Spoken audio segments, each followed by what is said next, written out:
Ito ang GMA Regional TV News. Dalawa ang patay sa engkwentro sa pagitan ng militar at ng mga hinihinalang miyembro ng New People's Army sa Donsol, Sorsogon. Sa imbestigasyon ng Sorsogon Police Provincial Office, nagkaroon ng palitan ng putok ang dalawang grupo sa Barangay Juan Andre nito pong Miyerkules. Na-recover sa napatay na miyembro umano ng NPA ang isang M16 rifle, mga magazine at bala. Nadamay sa insidente ang isang sibilyan na nasawi matapos matamaan ng bala.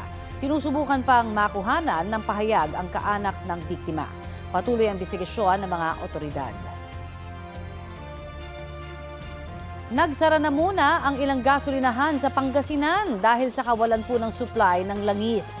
Sa datos ng Pangasinan Police Provincial Office, 15 gasolinahan yan mula sa mga bayan ng Bugalyon, Burgos, Infanta, Lingayen, Mabini, Natividad, Rosales, San Quintin at sa Sison.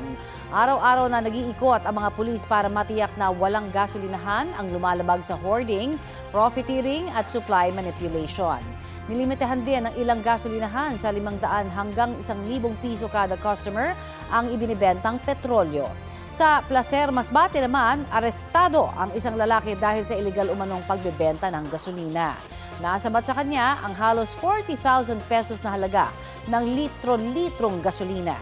Mahaharap ang suspect sa hukulang reklamo at wala naman po siyang pahayag. Ito ang GMA Regional TV News. Arestado ang 3 lalaki sa Santa Cruz, Davao del Sur dahil sa iligal na pagbebenta umano ng petrolyo. Nasabat sa buy-bust operation ng pulisya ang halos 1,300 litro ng diesel at mahigit 100 litro ng gasolina. Tinatay ang halos 200,000 piso ang halaga niyan. Dinala sa opisina ng Davao del Sur Maritime Police Station ang mga nasabat na petrolyo.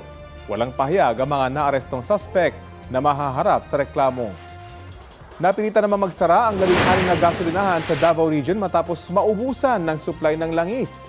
Ayon sa pulisya, 8 riyan ay sa Davao City, 2 sa Davao Oriental at 6 sa Davao del Norte. Alinsunod sa utos ng Department of Energy, kabilang sa mga ini-inspeksyon ng Police Regional Office 11, ang mga underground tank ng mga nagsarang gasolinahan para tiyaking wala na nga itong supply. Pinagnakawan ng isang kapilya sa General Santos City. Ayon sa pamuno ng kapilya, 2 TV ang natangay. Ginamit pa ang TV nitong Martes para sa ensayo ng baccalaureate mass ng mga estudyante. Pero kinabukasan, napansin nilang wala na ang isa sa mga TV. Dahil dyan, bumili ng gamit ng kapilya para matiyak na hindi nila manakaw ang isa pang TV. Pero pagbalik nila ay wala na rin ito. Nasa 40,000 pesos daw ang halaga ng 2 telebisyon. Inireport na ang insidente sa pulisya.